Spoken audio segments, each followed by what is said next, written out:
I don't even feel like it's tough love. I feel like it's just love.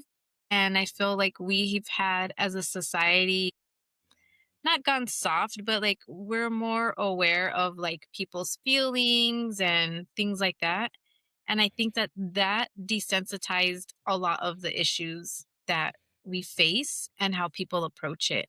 Having trouble in relationships, they're having trouble communicating, they're in all of this chaos and they don't stop to see that like what is the common thread in the chaos in your life. And so I feel like when you have people who you can talk to or you can relate to or that will tell you that, and not in an ugly hurtful way, but in a way where you're saying like, I care about you and I want you to do better and be better.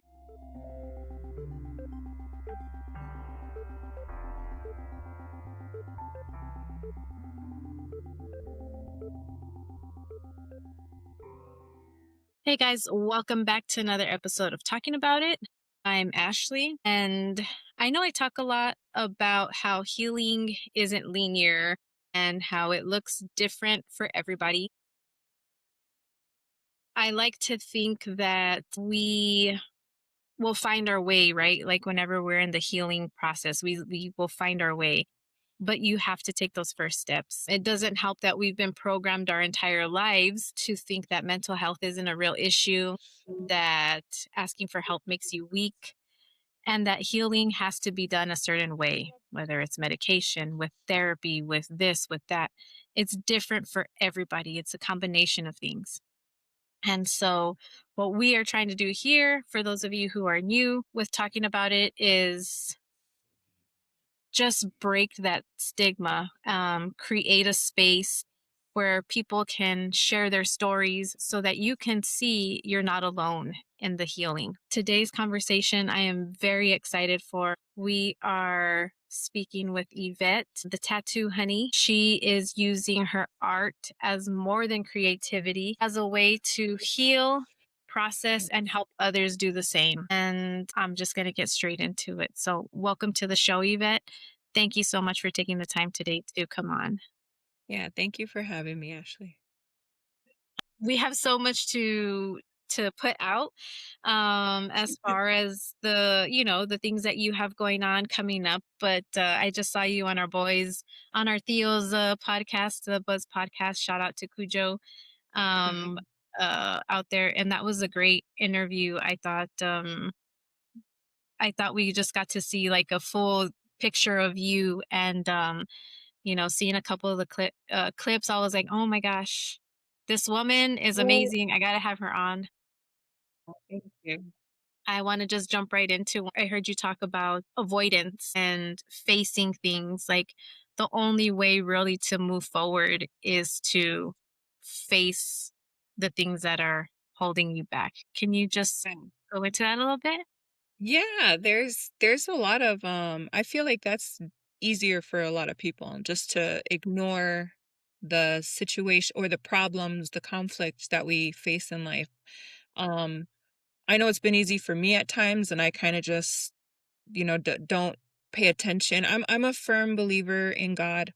Not a Bible thumper, not, one to, try to pull somebody into a church or anything, but I do believe in God and I do believe that there's times in my life where I haven't really fully listened to him and I feel like because of that pride that I've felt I could do it on my own or I know better, there's plenty of times where I've been pulled back and just like starting from square one again, where I feel like, man, if I would have just listened the first time, I wouldn't be in this situation. But I do think it's a lot easier to avoid. I do think it's a lot easier to ignore. And that sucks when we do that because that only puts us back sometimes years and we don't see it until years later.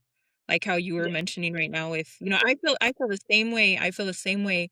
If I would have listened years back, how better my life would be right now. But I think that that's also part of just life and the beauty that we have to struggle with something and to have pain and to feel that because then we wouldn't value what joy is, not Hmm. happiness, but like real joy.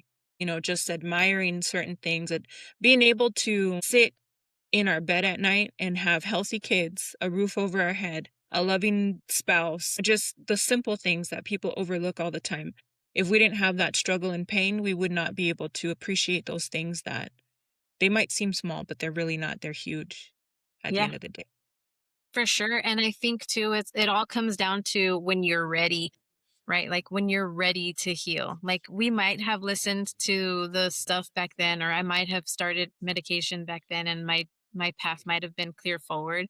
But would I have repeated the same steps anyway because I wasn't fully ready to do it? I think that, you know, I feel like you'll get like little signs here and there, like, okay, I'm Yeah. ready.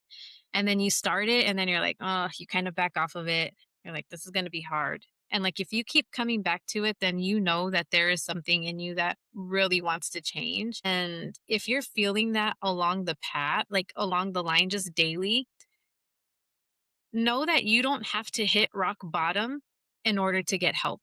You don't have to be at the worst part in your bed, depressed, or if you're noticing these things, those are signs for you to look in and say, okay, you know what? I want to talk to somebody or journal, write things down so that you Mhm. can start to see, like, okay, and then you're ready to take those steps. I feel like we, again, have gotten programmed and it's like, you have to be batshit crazy to get help, or you have to be out of control to get help. And I don't think that's necessarily true. I think that if you can catch it early and do preventative work, just like with your health, your physical health. You want to go in for a checkup. You know, you get Yeah. your everything, you get your annual, you get your labs. And y'all, if you are not doing that, please make it a point to schedule an appointment with your primary care provider. Get your labs, get your annuals, women, make sure you're getting your PAPs, make sure you're getting your breast exams. Like all of these things are preventative. We as a society Yes. tend to wait till shit is bad to start working on it. And it makes no sense to me. Like, there's preventative stuff. So take this as your sign to get those preventative measures. Like, I really just want to shift the conversation to like, let's be proactive about it.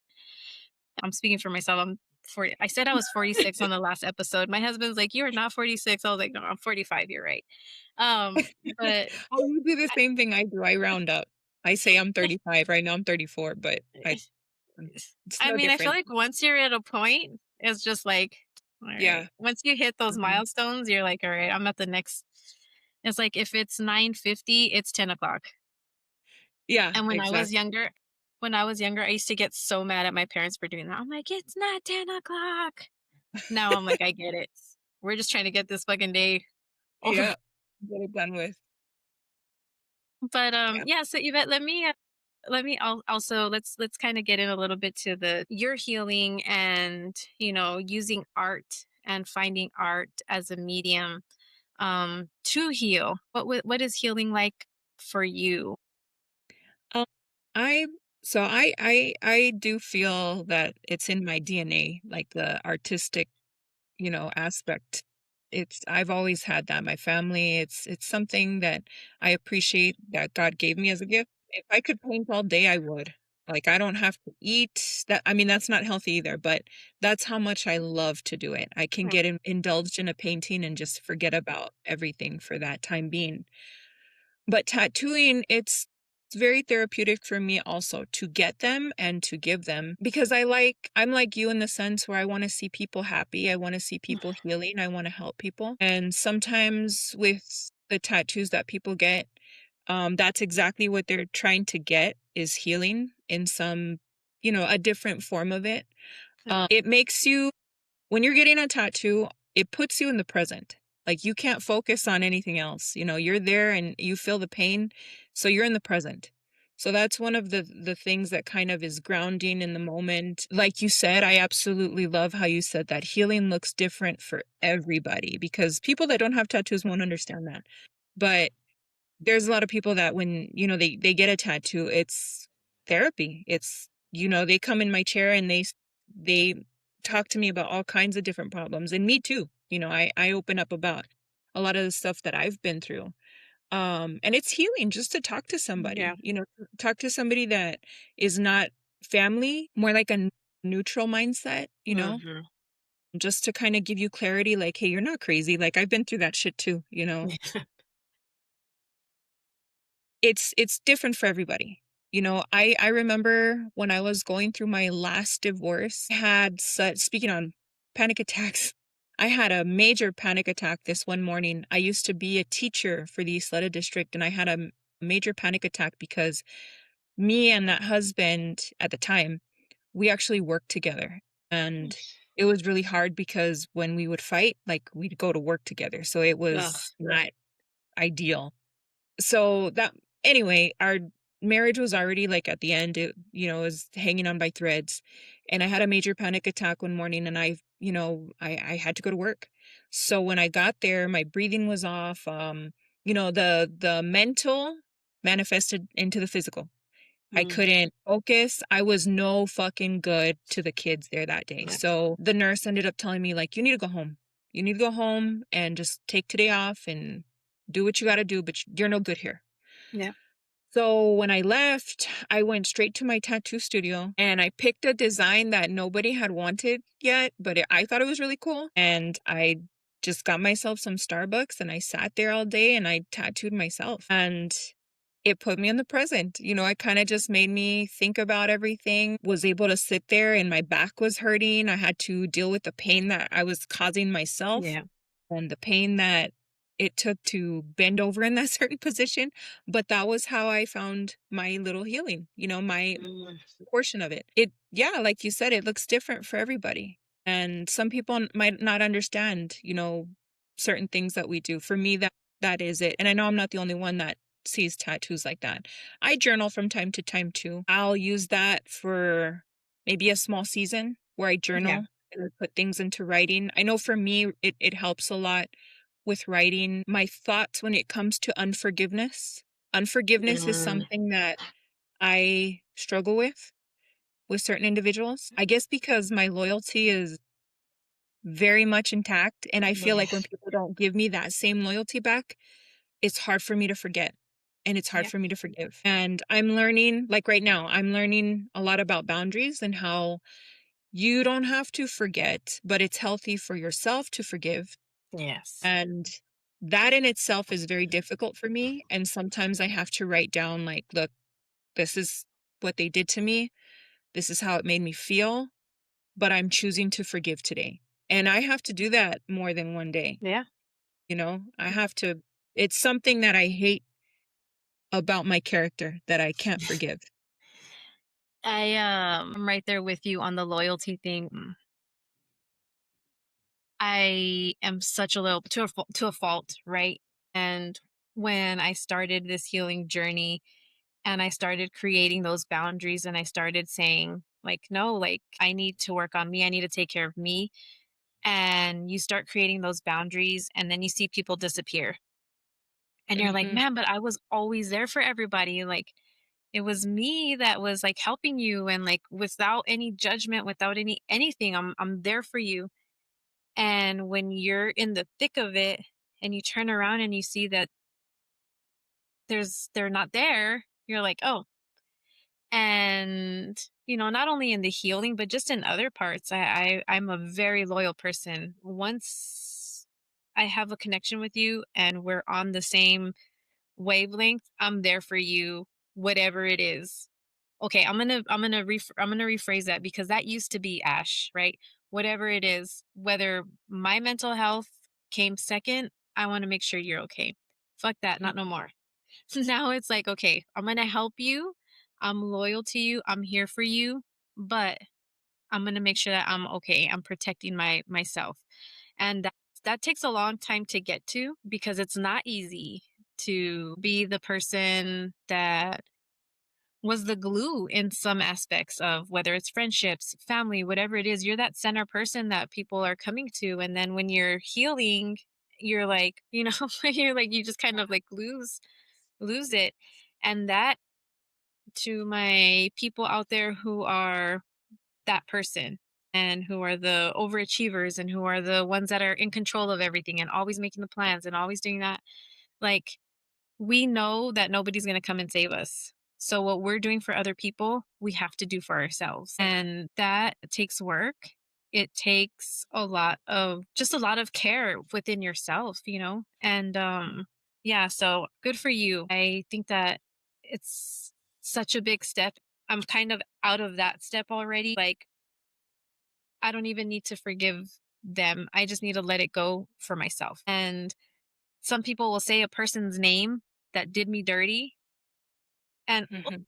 the pit of my stomach, and I just get so angry and I have that rage for like a second, and then I'm like, it's not worth it. They're still winning if they're getting that reaction out of me. So I'm not fully healed, y'all. I don't think we ever are really fully No. healed.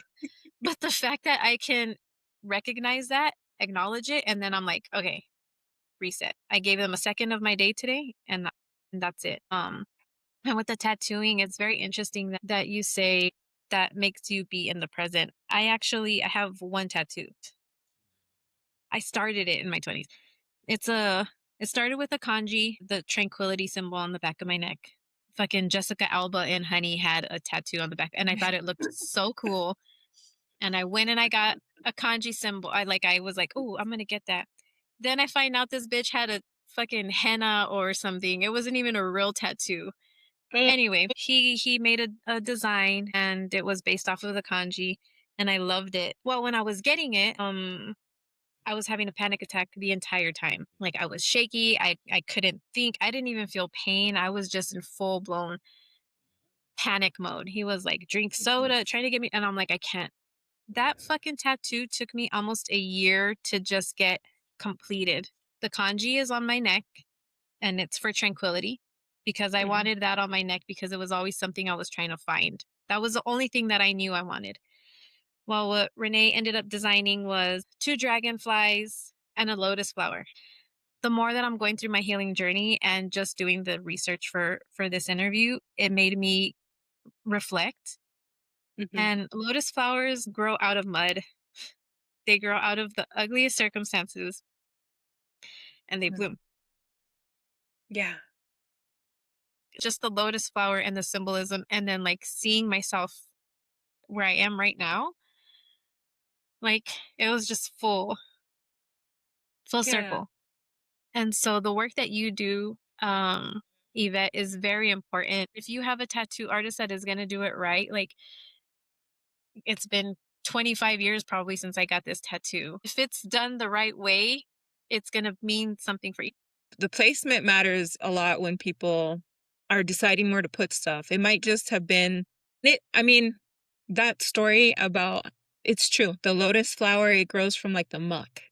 And Mhm. it's this beautiful flower, so stable and sturdy, and it floats on the water. It's like effortless beauty. It's such a beautiful flower. I didn't mention this in the other podcast, but I do dig very deeply into the meanings that flowers have because certain plants and herbs and stuff mean different things. They have symbolism for different things. My tattoos from arm to arm everywhere, they're all healing flowers. Lavender is a Mm, flower. There's the wheat plant means that you're musically inclined. I have too many to talk about right now, but I get all of those flowers with intention, with the meaning behind them.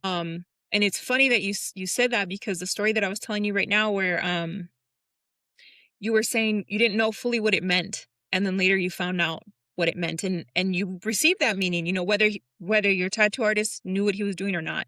yeah. It's so funny how life will align like that Mm, because the tattoo that I went home to do when they told me to go home that day from work, I ended up getting a design. I just thought it was cool. I thought it was cool. I have like a scorpion figure on my leg. That's what I chose to tattoo. And at the time, like I said, it was just a cool design. I needed to feel something. I needed to ground myself, so I chose that tattoo. And it was basically just because it looked cool that day. Not Maybe not, like, I didn't realize it at the time, but just a couple weeks ago, I found out that there's a scripture because I read the Bible, but not like I should. And there was a scripture that maybe it was the version that it had, or but it specifically said that we were given dominion to step on serpents and scorpions.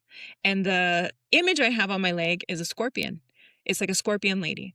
So when I read that, I was like, holy shit, that's fucking Yeah. cool. You know, that at that point I was like, well, that's what it means for me, you know? That's what it kind of symbolized at the time. Like, I have dominion to step on these things that are in my fucking way, and I Yeah. can take power over them, and that was kind of what it meant at the moment, but I didn't really realize it until recently. So Yeah. now on my other leg, I want to get a snake to kind of Yeah. align with the Shit. scripture, you know? It's such an underrated way of healing because we don't make that connection, and it's like Mhm. we're told to that was in the past. Don't think about it. Forget about it. And your body remembers. There's Yes. actually a book called The Body Remembers, and it's a really Yes. good. You Yes. have a counseling background, right? I imagine that that's probably one of the books that they have you read, like The Body Remembers, and it does. So doing that work and just starting somewhere, healing the inner child is very important. So I always say my advice or recommendation is that if you are struggling with anything, write a letter to your younger self. When my therapist had me do that, that was the biggest breakthrough that I had. And it allows you to let go of some of that stuff that your body has been holding because your little inner child just wants to know that you're okay. You do have counseling background. What are your thoughts on the healing, the inner child? And also, do you think having that background makes it easier to heal or harder to heal? The counseling background, you mean? Uh-huh. Okay. So I absolutely do think that, you know, I have the same issues where I feel like the inner child that I have in me, you know, she was taught so much criticism and so much, she was given so much harshness, and I was always striving to be perfect, and you know, just any little thing. People say don't let words affect you so much. She gets affected a lot by shit, you know, like any little thing. I can be told 10 compliments, and one fucking negative thing somebody tells me, I will focus on that all day. And why did they tell me that? You know, am I really fat? Am I really ugly? Am I really this? Am I really that? And so there's been a lot of times, especially recently with the postpartum depression, where I look in the mirror and I'm like, oh my God, I don't like this about you. You know, I pick myself apart in the Mm, mirror, physically, emotionally, mentally. There's things where I'll look at myself and I'm like, okay, you've gained weight. You need to this and this and this and this, and you need to stop eating so much. And there'll be other things where, you know, well, you're not feeling good today. So why, you know, did you get your counseling degree for nothing? Like, where's all that mm, practice on? You know, it kind of like diminishes me mentally, spiritually, you know, well, you haven't fucking found a church yet. You're not praying the way you should, so maybe God's mad at you. And you know, you just pick yourself apart. And I'm learning, still not there, that my tactic for that is I need to make friends with that critic. I mm, need to, like, she's always going to be there, and that voice is what keeps us doing better. It keeps us from going off the deep end. So it's there for a reason, but I've learned that I need to make friends with that critic and mm, really just like, "Hey, why are you being so harsh to me? You know, I just had a baby. Give yourself some grace. You know, you're not gonna jump back into it. It's not healthy for you to jump back into it at that weight mm. right now. You don't wanna have to go on diet pills or whatever. Give your body some grace. Your body, I have to talk to myself like this. Yeah. You know what? That belly that you are so fucking upset about gave life to a beautiful baby girl. And there's no way that your body is doing wrong right now. It's doing everything it's supposed to. You know, you're storing fat here and this and that because your body's supposed to be doing that. There's nothing Yeah. wrong with your body. At least you have a body that is able to create life. And you have a body that's able to, you know, work out. And you just I have to convince myself like it's really not that fucking bad. Yeah. You know, the counseling background really was for a selfish reason. Mhm, I went into that field to save my own life. mhm, My family, I won't go too much into it. It's just, I guess, you know, I don't, Well, it's not It really, who I am, if that makes sense. doesn't define who you are or how you got to where you are. This was just a moment for Yes, you to understand something or right something like yeah, you don't have to go into it. exactly. Yeah. Yeah. There's a lot of, anger and resentment that runs in my family and my bloodline, and a lot of mental issues, where people have just not tackled them face forward. They have put Mhm. them on the back burner, and it's carried on through the people in my bloodline. And that's something that I know I have to break, because I don't want my kids to have the same problems. I don't want for them to think that they're alone in this world. I don't want for them to feel the same things that I have felt. They're going to go through struggles, and I'll be there by their side when they go through that, but I don't want for if me and my husband can break certain things, I want to do it. I wanna be able to break it. I Yes. don't wanna hand that problem to the next generation of kids. And to speak to what you said earlier, I think of how you said that we have to help ourselves before we can help other people. That finally kinda clicked to me. I flew recently on the airplane, and it's the same thing for what the airline attendants tell you, like, first you have to put on your mask, and then you Mhm. can help put on your kid's mask or your somebody else's mask. It's the same thing. I'm useless for my family if I don't help myself.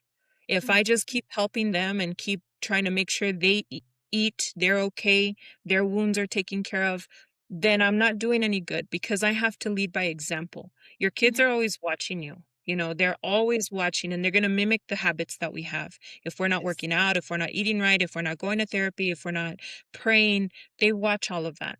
And Mhm. it's just going to inevitably be passed down to them. So the counseling, like I said, was more of a way for me to save my own fucking life, because I know that I'm very aware of what I struggle with. And that in itself, how you were saying, is very easy for people to bypass. They can't face the mirror. It's easier to walk away from certain things. So if you get in the mirror and you see where your flaws are, it's not, it shouldn't be something where you get so down on yourself. Half of the problem is knowing what the problem is. You Mhm. can be sick. Do you have cancer or do you have a cold? There's a very different approach to both. So if we can figure out, what's the issue, for me, it was postpartum. There wasn't anything really wrong in my life. There was just a chemical imbalance. And the medication is for a season, and that's how I'm handling it. And when that season is over, I can get off. I'll be okay to get off. But meanwhile, I'm going to therapy, and I'm figuring out, through the classes I'm taking, the classes I have taken, through the therapy that I'm going through right now. I need it. Just because I have the degree in it doesn't mean that I know everything. I would be a hypocrite if I didn't go to therapy, I think, because that would make me like, okay, well, you believe in it and you're doing it, but you're not practicing it. So I don't feel at all like that's, oh, she's in therapy or she's on medication. I don't feel like that's a weakness. I think Mhm. that they're complete strengths when people admit, I'm on this. Good. You took the initiative to fucking help yourself. Yes. You are advocating for yourself and you're getting the help that you need. That's great.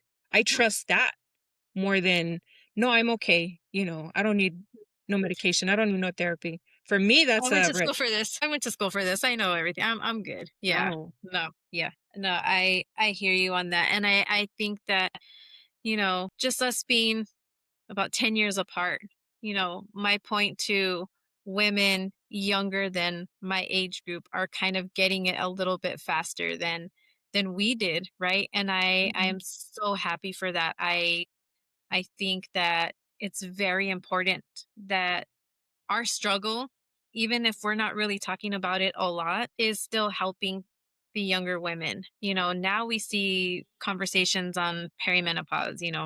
I still struggle with that a little bit because I do believe perimenopause is a thing. I believe I'm probably in it, but I don't think that hormones are the only cause of anxiety. I think that it is just added to, so like your hormones being off is going to probably cause you more anxiety. But if you have unhealed trauma and unhealed wounds, then that shit's just going to magnify because you're just all over the place. Or if you're living in survival mode and you haven't acknowledged it, your hormones being off is going to, throw it off. So Right. I think that what you said was very impactful, and it's something that I agree with wholeheartedly, and it's part of my purpose is breaking the stigmas and breaking cycles.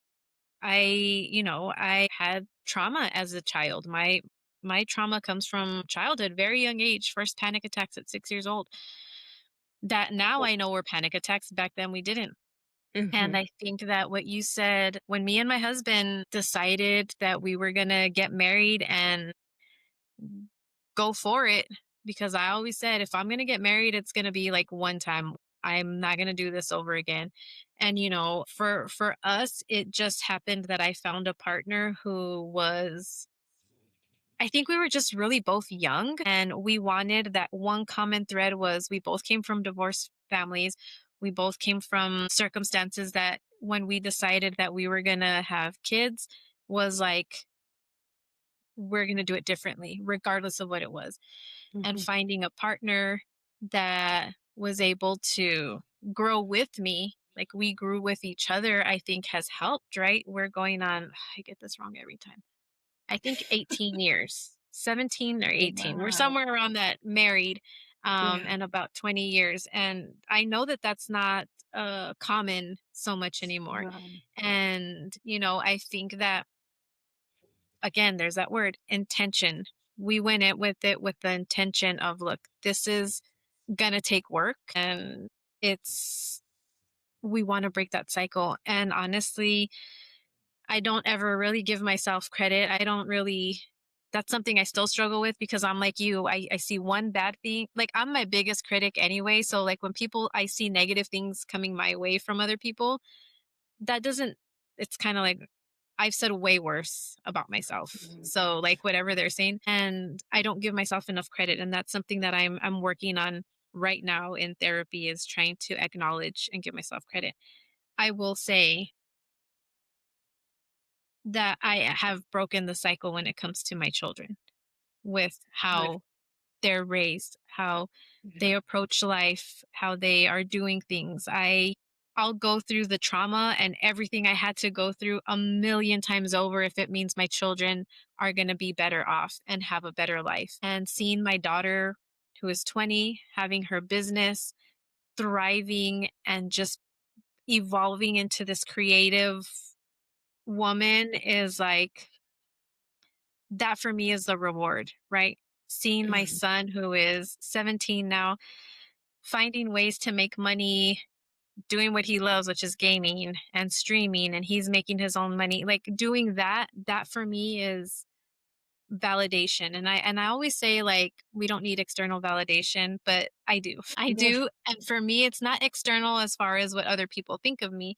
It's seeing my children be okay. My daughter has seen me in depression. She's seen me whenever I'm having panic attacks, or she'll see me about to have a panic attack before I even know that that's going to happen. And so seeing her be so level headed and everything, I know I've broken the cycle. You talked a little bit on the questionnaire about purpose, finding your purpose or turning your pain Mhm. into my purpose is breaking the cycle, breaking stigmas, having these conversations, and healing out loud, just showing people that it's possible, like when you said that you have to be friends with that critic, that's your younger self. Mhm. And how you It say is. you got to be make friends with her and just say, like, look, we're okay. We're Mhm. good. And how you have to kind of rationalize it. I think that that's such a Yeah. big deal. I didn't ever really have that, and I hear it so often, and it hurts my heart. Like, how can people have done that or said things like that? And then I think back in our culture, our pet names for people are like Gordo, Gorda, or whatever your flaw is, that's what your That's what nickname you get is. nicknamed. That's if you get nicknamed, right? So that's just like that's like where the seed is planted in that, lifelong trauma that ends up being that inner critic or whatever. I think you speaking on that is going to hit a lot of people, because I know that there's many people who deal with that, and who, rather than jumping to I need to fix my outer before I can fix my inner. You're taking the time now to look within and say, Mhm. okay, this is what's happening. And that is also healing because you're using the logical brain. You're not letting the backside, the emotion, Mm. and I think that's so important. I think your voice is so important right now, Yvette. And I appreciate you talking and opening up about postpartum. Um, I dealt with postpartum with I think with both kids. With my daughter more was really bad. I had no connection with her in the beginning. It was very bad. And with my son, well, I had a miscarriage before my son, and that was rough. Having a miscarriage, and I was in San Antonio. I had to get on a plane. Like it was like a whole thing, and that was really difficult. And so I got my little bird after that. And I was reflecting on it again because of your episode on Buzzed, Mhm. when you talked about it, and I'm like, wait a second, it really just made me kind of think back about like my postpartum because I haven't really talked about it on this show. I really don't talk a lot about it because I don't know why. I guess just doesn't come. It's stuff that you compartmentalize, right? Yeah, Like yeah, I'm we healing almost at a address it because yeah, not a lot yeah, of like women talk about it. I just hadn't really thought about it in a healed way. Maybe Mhm. I've been avoiding it because I don't want to acknowledge it, right? They put me in the hospital, or of course you're in the hospital or whatever, and they put me in the same it's not a healing room. What do you like aftercare, after Okay, post-op like or a whatever? recovery room or something? Recovery. And it's all these people coming in with like balloons. It's a girl, it's a boy, and they're all celebrating the baby. And I just had a miscarriage and I'm in there like just Yeah. crying, like, and my mom was so mad. She's like, you can't put her anywhere else. And they were like, no. And it's just like this thing, right? That I guess I hadn't really dealt with. But so when I had my son, I had postpartum. I feel like it was like double because it was like just Unresolved. unresolved from like having the miscarriage and then like having my son and then feeling guilty that I had lost one, but then I had this one. Like just all of these feelings and emotions. And Mhm. I, unlike you where you're getting help for it and you acknowledged it and you realized it, I spiraled. And so I commend you for speaking on getting help for it and it being okay to talk about, and for getting the help, because the way that I did it was fucked up. I think all of it just kind of piled on and led to this whole thing because we don't recognize, I didn't have the self-awareness. I wasn't always this put together, guys. I'm just kidding. I'm not put Well, I mean, you gotta have some grace with yourself though, together. because I mean, I'm not where I'm at because I had everything together. I've spiraled plenty of times too. That's the only way that what my father-in-law said it the best the other day. He said, "Experience is the best teacher, but only fools go to that school." So some Mm, stuff that we learn is only because we've hit rock bottom, yeah. unfortunately. Have some grace with yourself. That was the best way that's exactly what I tell myself. That was the best way that you knew how to handle the problem. That was the best Yeah. way that you knew how to cope with the feelings that you have. That's one thing that I don't think men will fully understand really. We had a life inside of us that we loved even before we saw their face. Yeah. And that baby meant the world to us at the moment. And to have it literally ripped out of us because Yeah. of, you know, unfortunate circumstances. We don't know why either. Was it something that I did? Was it something that I kept worrying like did I work out too much? Was I sitting down too much? Was it my job? Mhm. Was it the stress? Was it our fight that we had?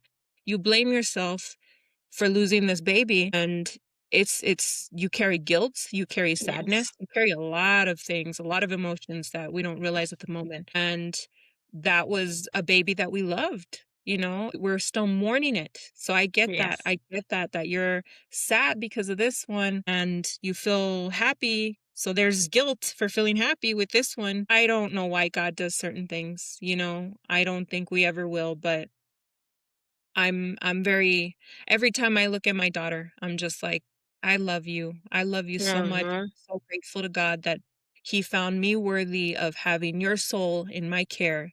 I do that with all my kids. I'm happy. I'm grateful. That's all we can be is grateful, you know? Yeah, I agree. And I think too, like I think about like this, I think that's what it was mostly that got me was, and that gets me in everything is the uncertainty, the not knowing. I'm a person who is I'm very Capricorn. I'm very driven by results. I need to see what's going on. If it's not going to work, I'm okay with it not working, but I need to know why it didn't work so that I can fix it to not make that same mistake. And Mhm. so I think the not knowing was what really bothered me the most about that. And but all of that to say is now I'm blessed with my children. They're Mhm. grown. Um I'm healing, and and I am fortunate enough to have conversations with people like you, and I'm so blessed and thankful. Have a really complicated relationship with God, and I'm still working on it, but I do realize when things are and people are put into my life that it's for a reason. And so I'm so very grateful for you coming on and having this conversation of it. I didn't want to skip over it because it's important, and that's why you're on. So if Yeah. you just want to talk a little bit about the Honey and Myrrh Yeah. collective, because I think that it's very important. And I apologize we didn't talk more about it, but I just Mhm. really wanted Okay. to hit that mental health. But if you'd like to talk about that for a second, and also the where people can find you and things like that. Yeah. So I mean, everything that we've talked about so far has been a contributing factor to why I'm opening up Honey and Myrrh. The name, like it means something. Honey for me was the very sweetness, the kindness to life, the it's liquid gold. It's honey in itself physically has a lot of healing factors. When you have a cough or something, it was used for wound care. It's very symbolic in itself. The bee is very symbolic. That's why I have it everywhere. I chose the word myrrh because it's also a healing substance. When you cut the tree and the bark is broken, it's a resin that leaks from it and it's used for wound care, for restoration. So the honey was like the sweetness to it, and the myrrh was like the healing aspect from it. The struggle and the pain that we go through wouldn't be worth anything if we didn't find the other side of things. Mm. We have to make sense of it somehow, some way. So I chose that title for the space very intentionally, Honey and Myrrh. My studio will be private. I want it somewhere to be when you have like the street traffic, there's always unexpectancies. It's never really, and I'm the same as you. I like to kind of plan as much as Yeah. possible how things will go. So the private aspect to it, I found that more suiting for me. It's not for Yeah. everybody, and that's okay, but I wanted to eliminate that, the busyness and stuff. I wanna be able to plan. It's not so much, there's artists out there that they really focus on having a great tattoo that is realistic, and they specialize in roses and do this and that. There's nothing wrong with that. What I'm offering is different. It's more of the atmosphere. I'm not Right. used to that. I'm not used to finding tattoo shops that are very calm and they have this energy that is healing. Yes. Everybody is going through their own shit. Everybody is. People are going through divorces, mourning losses, going through school, having financial issues. Everybody has their own story. And I'm very aware of that, and I wanted to create a space that can accommodate to ease your emotion. I want people to feel like they can breathe a little easier when they come in. Mm. I don't want for you to worry about the loud music in the back. If somebody's mad dogging you in the corner, I don't want for it to have those type of vibes. And again, there's nothing wrong with it. If that fits somebody's taste, by all means, go to that shop, Yeah. but I wanted to create something different. I I want somewhere where I can feel like, I Yes. would really like to get tattooed there because I have a lot of shit going on up here, And the Mhm. tattoo is a way for me to express myself, yes, and I wanna get it, but I want somewhere that can accommodate this first. Yes. My heart I and my love soul. that. Yeah. Yeah, so I I don't love it. necessarily specialize in anything. I mean, I can tell you what I like and what I don't like to do, but either way, I'm open to doing different types of tattoos. I have a Yeah. little bit of my portfolio has a little bit of everything. Yeah. Doesn't mean that I'm the best at it. By no means am I claiming to be the best, but the space is intentional. You I know, love it. healing aspect to everything is intentional. I love to help people create Mm. tattoos that are very meticulously thought of, because Mm. there's less chance that you're going to regret getting it because it was thought of with intention and meaning. You have a reason for it. It's going to mean something every time you look at it. So that was the purpose of creating the space Honey and Myrrh. As far as where we're located, again, it's private, so I will be giving the location specifically upon booking, but it's Perfect. located near Bassett Center Place, Okay. Central, so it's pretty easily accessible to all parts of the city. Yeah. I love that. I wish more places were like that, where you're creating spaces because half of 98% of the reason I stay home is because everything else is so fucking loud. I can't even watch music or concerts on TV anymore because it's blinding lights. It's all this shit. Like, Mhm. it's just so overwhelming. And so, spaces like yours, I feel like would be calming and healing. And I think that it's important to implement that in things. Even Mm, when we had the bar, I was trying to implement things like that. Like, we didn't let people in 20 younger than 25. I had music on, but it wasn't very loud. I had non-alcohol things on the menu. Like, I had all of these mhm. things, but I don't think we were ready for it at that time. So, uh, Yeah. yeah, I think that just creating these safe spaces, and that's what we're trying to do here on the podcast, is just creating a safe space, our homie check-in, which I really want people to start going to. But Yeah. I'm gonna kind of make some changes and see maybe that will get people to want to come. But it's basically like a MySpace page chat room. It's when you would pop in and you're like ASL, we won't have that on there, but like it's that kind of a vibe. Like, I just want people to come in, you can get on camera, have a conversation and just have, you know, talk to strangers and no judgment, and whether it's exchanging advice or resources, it's just a place to come to. And I feel like that's what your space is going to be like. And I am so excited for it. It sounds like a place that I can actually go to where it's going to not be overwhelming and overstimulating in this body and brain of mine that is already over. I Yeah. mean, the dogs bark and I like, I Yeah. jump.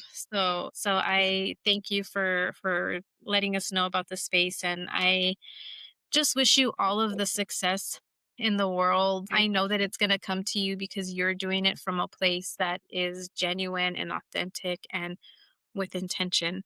Yeah. And I again just appreciate you coming on today and taking the time. I know you're a busy mama and having a newborn, and taking an hour is a lot to ask. And so I'll um I'll just end by saying thank you so much. And is there anything that you would like to say, um just to kind of Uh, close out? I just want to tell you this is kind of like therapy for me. Just finding people like yourself that are also very genuine, beautiful people. So I appreciate it. And I do need a break once in a while. So my husband, he got her. He's got her. He's He's got good. her. But yeah, he's good. But I appreciate you having me here and allowing for me to speak a little bit and getting to know you. It's been a pleasure. I really appreciate you. Same, and I really do hope that this is just the beginning of conversations and stuff that we get to have and share to help people and how to get resources out there in a Mhm. way where it's just we truly care. We really do. And I know that for people who have a hard time trusting people's words and things like that, I am that person. I don't trust anybody. I don't trust if they come to me, I'm like, what are you trying to sell me? How much is this Yeah. going to be? And that's not what we're here for, y'all. We're here to genuinely create a space for you to come and hear these conversations so that you know it's okay to get help, ask for help. So, Mhm. Yvette, again, it's been such a pleasure having you on. For anybody listening, if you are in a crisis mode or don't know where to turn, you can always start by calling or texting 988, the crisis helpline. Healing is different for everybody. It doesn't have to look a certain way. Listen to our stories, and if something connects, resonates with you, share it, please, because you never know what people are going through in your circle, and it may be what they need to hear in order for taking that first step. Mhm. And so remember to keep talking about the hard things so you can start appreciating and enjoying the little things. We'll see you on the next one. Bye.